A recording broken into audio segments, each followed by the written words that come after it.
नमस्कार रसिक हो, आपण आज ऐकणार आहोत खानदेशचे लेणे हा प्राचार्य डॉक्टर चंद्रकांत मोरे सरांनी रेखाटलेला लेख आहे। इतका सुंदर आहे की तुम्हाला नक्की ऐकल्यावर वेगळी अनुभूती येणार आहे बरं का। कारण या लेखनामध्ये त्यांनी अहिराणी भाषेमधून स्त्रीचं भावविश्व रेखाटलेलं आहे। आणि रसिक हो, हेही महत्वाचं आहे की स्त्रियांचं भावविश्व तुम्ही वेगवेगळ्या अनुभूतीनं रोज अनुभवता। प्रत्येक घरामध्ये स्त्री ही गुण्यागोविंदानं नांदत असते आणि तिच्या सोबत तुम्ही जेव्हा राहता तेव्हा तिचं भावविश्वाचे वेगवेगळे पैलू तुम्हाला अनुभवायला मिळतात। परंतु अहिराणी भाषेतून ऐकलं तर काय गंमत होईल। त्यामुळे नक्की ऐका आणि वेगळा अनुभव अनुभवा। ऐकूयात खानदेशचे लेणे। खानदेशची संस्कृती ही अभिरांची संस्कृती आहे। कृषी प्रधान आणि परंपरा संपन्न अशी इसवी सनाच्या 3ऱ्या शतकापर्यंत तिचा मागोवा घेता येतो। अभिर हे नाव जुन्या वाङ्मयात सापडते। अहिर हे अभिरचेच नंतरचे रूप। अहिरांची भाषा ती अहिराणी। अहिर, सोनार, अहिरे, अहिरराव ही नावे अजूनही आपल्यात चालत आलेली आहेत। खानदेशचे भूषण म्हणजे खानदेशातील परंपरागत चालत आलेली लोककथा, उखाणे आणि मुख्यतः खानदेशातील स्त्रीच्या तोंडून जात्यावर निघणाऱ्या ओव्या हे सर्व लोकवाङ्मय खानदेशची मुख्य भाषा अहिराणीतून ओतप्रोत भरलेले आहे। सांस्कृतिक व सामाजिक दृष्टीने हे वाङ्मय सरस, खुमासदार व मोठे चटकदार आहे। संसारातील विविध अंगाचे प्रकटीकरणही त्यातून आढळते। आदर्श गृहिणी सकाळी उठल्याबरोबर सडा सारवण करून रांगोळ्या काढते, देवघर झाडून साफ करते। त्यावेळी जणू काय भगवान तिच्याकडे उतरतो। तिच्या दारातूनच त्याचा रस्ता आहे आणि ती त्याचे वर्णन करते। ऐकूया अहिराणी भाषेत। सकाळी उठूनी सडा रांगोळी घालू दाट, म्हणा दारा वाटे देव मारुतीने वाट।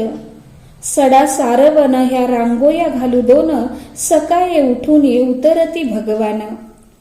सकाळी उठूनी झाडू देवना गोखला, अंजनींना पोटी देव मारुती एकला। सकाळी उठूनी झाडू देवाना देव्हारा, अंजनीना पोटी देव मारुती कुमारा। सकाळी उठूनी येशीकडे जातो लोक, येशीना पलीकडे देव मारुतीन मुख। वेशीच्या पलीकडे असलेल्या मारुतीच्या देवळात रोज लोक जातात, पूजा अर्चा करतात। पण ही सासूरवाशीण केवळ तेवढ्यासाठीच देवळात जाऊ शकत नाही, तर डोक्यावर घागर घेऊन ती त्या वाटेने पाण्याला जाते। तेव्हाच मारुतीची समजूत काढते। म्हणजे बघा किती छान भाव या ठिकाणी टिपलेला आहे तिनं। अंजनीना पोटी देव मारुती जन्मीला वाघ, संसारी येऊनी नाही अस्तुरीना डाग। पाणी आले जाऊ द्या मारुती सगरले, कशी पडू पाया दोन्ही हात घागरले। देवा रे मारुती तुम्हा रस्त्यावरी मना झेंडा, कशी रे पडू पाया माझ्या माथ्यावरी गुंडा। किती सुंदर भाव या ठिकाणी रेखाटला आहे। एक गरीब गृहिणीचा पती बाहेरगावी जात आहे। त्यावेळी तिला विरहाची जाणीव होते। गरिबीतही समाधान मानून ती त्याला राजाच समजते, कारण तो तिचे आई वडिलांसारखे छंद पुरवतो। ती म्हणते, कोण्या गावी जाई मना नवतीना रंगेला, असा सुना लागे त्यांना बैठकी बंगला।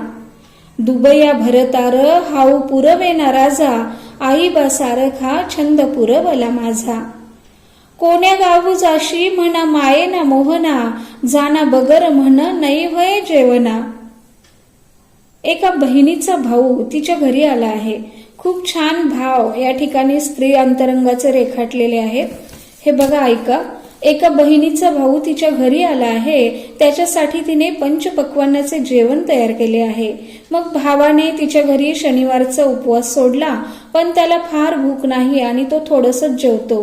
म्हणून ह्या प्रेमळ बहिणीला चुटपुट लागते व ती म्हणते, पाची पक्वान वर कुरलाई बारीक, पाची पक्वान वर कुरलाई बारीक, नादान बंधवा जाये पुण्याची तारीख। पांची पक्वानावर निंबुण्या फोडी, बहिणीच्या घरी भाऊ शनिवार सोडी। पाची पक्वान पापड तऊ भोजनाले, माऊलीना लेक भूक नाही सजनाले। अंबानी फांडीवर पोयड बोले शाहू, साती बहिणींना भुकेला गया भाऊ, भुकेला गया भाऊ। स्त्रीचं असंच असतं, कुणाला कितीही आग्रहानं पुरवलं, खाऊ घातलं आणि तो जर थोड्याशा घाईमध्ये जेवण उरकून गेला तर तिला चुटपुट लागते की खरंच ते पोटभर जेवले असतील का. तसा भाऊ हा गडबडीनं गेल्यामुळे तिला वाटतं की खरंच तो भुकेला गेलाय. प्रत्येक स्त्री मनाला जवळचा वाटणारा असा हा भाव. पुढे ऐकूयात. कोण्या एखाद्या बहिणीला भाऊ लवकर भेटायला येत नसेल, कदाचित त्याला त्याची पत्नी येऊ देत नसेल, म्हणून तिला वाईट वाटते. एकाच वेलींची दोन फळं, पण भाऊजाईने त्याला परके केले, म्हणून ती म्हणते, भाऊनी बहीण एक वेल ना वाईक, सुनी भाऊजाईनी तोडून गेला लोक. दिवाळीचा सण जवळ आला आणि बहीण भावाला ओवाळायला आतुर झाली. भाऊबीजेशिवाय भावाला ओवाळायला दुसरा सण नाही आणि बंधू राजाच्या घोड्यागाडीला उशीर का बरं होत आहे, असा भाव मनात असताना ती म्हणते, दिवाळी दसरा कधी येशी रे बिचारा, भाऊले बवायाले सण नाही ना दुसरा, दिन मावयना धुयानी बारीले, लागना उशीर बंधूनी घोडा ना गाडीले. अशी ही बहीण आता आपल्या मुलाचे कौतुक करते. आपल्या मुलांचे मामाकडून कौतुक होणं हे प्रत्येक बहिणीला आवडतं बरं का.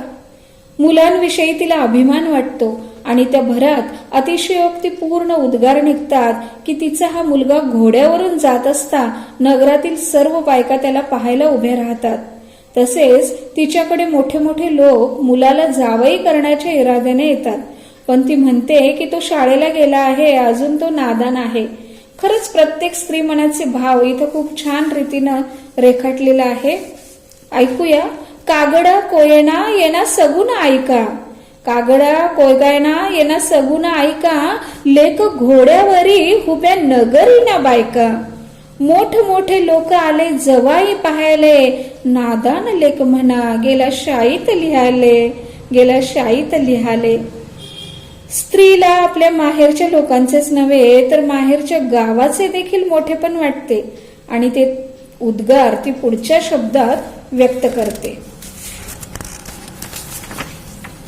गाव पारोळ्यात एक झाली रे सवाई, 11 वहनामंदी अंगद काढिले सवाई, वहनामंदी वहन सूर्या निसमुख, इंद्र सभांना वहनवर काढिल गायमुख, वहनामंदी वहन 32 पुतईन, भोईना खांद्यावरी गरुड खेळे शिलांगण, गावामंदी गाव पारो हे नाटक, आजूबाजू किल्लामंदी समानी जैठक, पारोळ्याच्या गल्ल्या झाडी झुडी पाक, बालाजीना रथ उन्हा मोगरा टाक. म्हणजे बघा, ज्या स्त्रीचं माहेर गाव असतं त्या गावाचं नावही ती खूप अप्रूपतेने घेत असते आणि त्या गावाचं खूप कौतुकही ती करत असते. प्रत्येक स्त्री मनाला जवळचा वाटणारा भाव इथं रेखाटलेला आहे. पुढे ऐकूया. एखाद्या कवीप्रमाणे सूर्योदयाचे वर्णन ती एका वाक्यात करते. ती स्त्री सर्व गुणसंपन्न भाव तिचे या लेखनामधून रेखाटलेले आहेत. आपण शेवटाकडे आलेलो आहोत आणि यामध्ये आहे की सूर्योदयाचं वर्णन ती एका वाक्यात कशी करते बघा. सूर्योदयाचं वर्णन ती एका वाक्यात कशी करते बघा.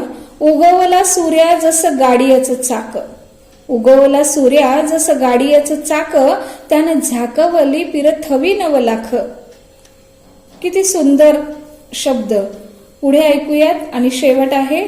अशा तऱ्हेने ही आदर्श गृहिणी, प्रेमळ पत्नी, हळवी बहीण, वत्सल माता इत्यादी निरनिराळ्या भूमिकातून संसारातील विविध अंगांचे ह्या गीतातून प्रकटीकरण करते. असली गीते ऐकली म्हणजे भारतीय स्त्रिया असंस्कृत आहेत असे म्हणणारा वेडाच म्हणावा लागेल ना. असं हे तर एक मिश्किलतेनं म्हटलेलं आहे. पारोळा हा खानदेशमधील जळगाव जिल्ह्यातील एक गाव आहे आणि जिथे जिथे पारोळा शब्दाचा उल्लेख आलाय तो गाव तिचं माहेर आहे. आणि आपण आत्ताच ऐकलं की पारोळा गाव हे तिचं माहेर आहे आणि त्याचं तिने वर्णन केलेलं आहे. शेवटी असं म्हणावंसं आहे 4 ओळी की शोधाया म्हटल्या काही जगण्याच्या थोड्या जागा, शोधाव्या म्हटल्या काही जगण्याच्या थोड्या जागा, बंदिस्त इथे उभा मी, मरणाच्या भरती वाटा. म्हणजे बघा, शेवटी अंतर्मुख करायला लावणारं अशा ह्या चारोळ्या सरांनी या ठिकाणी रेखाटलेल्या आहेत. नक्कीच हा काव्यांचा एक वेगळा भाग अहिराणी भाषेतलं काव्य आपल्याला कसं वाटलं कमेंट करून सांगा. पुन्हा भेटूयात नवीन विचारासह. तोपर्यंत धन्यवाद.